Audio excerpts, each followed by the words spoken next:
নমস্কার বন্ধুরা, আশা করছি তোমরা সবাই ভালো আছো এবং দেখছো অনলাইন রেডিও স্টাডি পয়েন্ট। আমি মিলন স্যার আরেকটি নতুন ক্লাসে সবাইকে স্বাগত জানাচ্ছি। আজ আমরা আলোচনা করব পাস্ট পারফেক্ট টেন্স, অর্থাৎ আমাদের টেন্স সিরিজ কন্টিনিউ চলছে। যারা টেন্সে দুর্বল আছো আমাদের ভিডিওগুলো কন্টিনিউ দেখো, তাহলে টেন্সটা ক্লিয়ার হয়ে যাবে। তো আজকের পর্ব পাস্ট পারফেক্ট টেন্স, অর্থাৎ পুরাঘটিত অতীতকাল। তো দেখো, পাস্ট পারফেক্ট টেন্স পুরাঘটিত অতীতকাল। এই পুরাঘটিত অতীতকালটা কখন হয় আর কি? অতীতকাল মানে তো আমরা জানি যে এটা আমাদের পেরিয়ে গেছে আর কি, পাস্ট হয়ে গেছে, তাই না? তো পুরাঘটিত অতীতকাল আমরা কোনটা বলবো? তাহলে আমার পাস্ট পারফেক্ট জানতে হলে আমাকে দেখতে হবে যে অতীতকালে যদি দুটো ঘটনা একসঙ্গে ঘটে, দুটো কাজ বা ঘটনা যদি একসঙ্গে ঘটে, দুটো কাজ, কটা কাজ? দুটো কাজ বা ঘটনা যদি একসঙ্গে ঘটে, তার মধ্যে যেটা আগে ঘটে তার পাস্ট পারফেক্ট টেন্স হয়, আর যেটা পরে ঘটে সেটা সিম্পল পাস্ট টেন্স হয়। ঠিক আছে? তাহলে কি বললাম?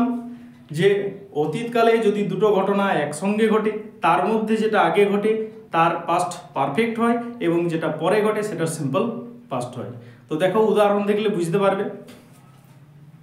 আমি বাড়ি আসিবার পূর্বেই নীলিমা চলিয়া গেল। তাহলে দেখো, দুটো ঘটনা ঘটছে। আমি বাড়ি আসিবার, তাহলে আমি বাড়ি আসছি আর নীলিমা চলে যাচ্ছে। ঠিক আছে? তাহলে কোনটা আগে ঘটছে বলো তো? নীলিমা চলে গেছে, পূর্বেই নীলিমা চলে গেছে। আমি বাড়ি এসে দেখছি নীলিমা চলে গেছে। নীলিমা আমার জন্য হয়তো অপেক্ষা করেছিল, ঠিক আছে?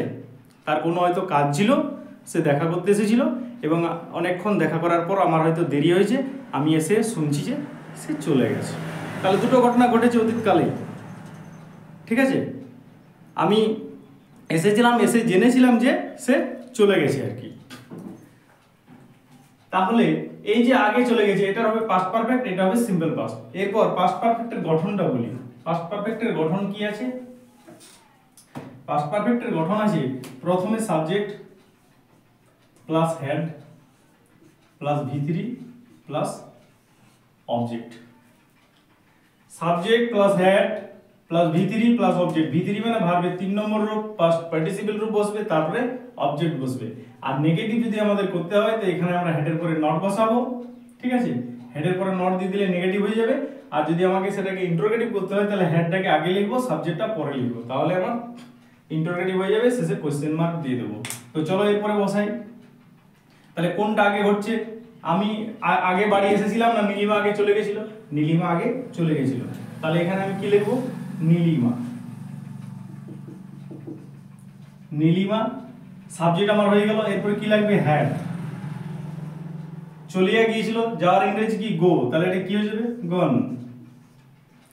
Nilima had gone. পূর্বের ইংরেজি কি? বিফোর। এরপর সিম্পল পাস্ট করব। আমি বাড়ি আসার আগে আই, কামটা কি হবে? কেম। সিম্পল প্রেজেন্টের গঠন কি? Subject plus B2. I came home. হোমের কাছে টু বসে না, আই কেম হোম। আমি বাড়ি আসার আগে নীলিমা চলে গিয়েছিল। Nilima had gone before I came home. বা রিটার্ন হোম, এখানে রিটার্নও করতে পারো, ফিরে আসার কথা বলছে। নেক্সট, আমি স্টেশন পৌঁছিবার পূর্বে ট্রেনটি ছাড়িয়া গেল। ধরো তুমি কোথাও যাচ্ছিলে, স্টেশনে যাচ্ছ, স্টেশনে গিয়ে পৌঁছানোর পরে দেখেছিলে, অতীতের ঘটনা বলছি, দেখেছিলে কোনো একদিন তোমার এটা হয়েছিল আর কি, গিয়ে দেখছো ট্রেনটা চলে গেছে, শুনলে যে ট্রেনটা চলে গেছে। তাহলে দুটো কাজ হচ্ছে, এক তুমি স্টেশনে পৌঁছাচ্ছ, আর এক ট্রেনটা চলে যাচ্ছে, মানে চলে গিয়েছিল এবং তুমি পৌঁছেছিলে।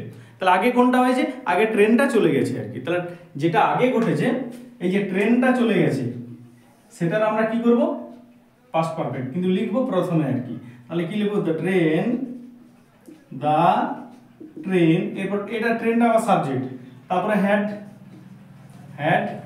ছাড়ার ইংরেজি কি? লিভ, মানে ত্যাগ করা, কিন্তু এর থার্ড ফর্ম কি? Left, L E F T, left. The train had left the station, before,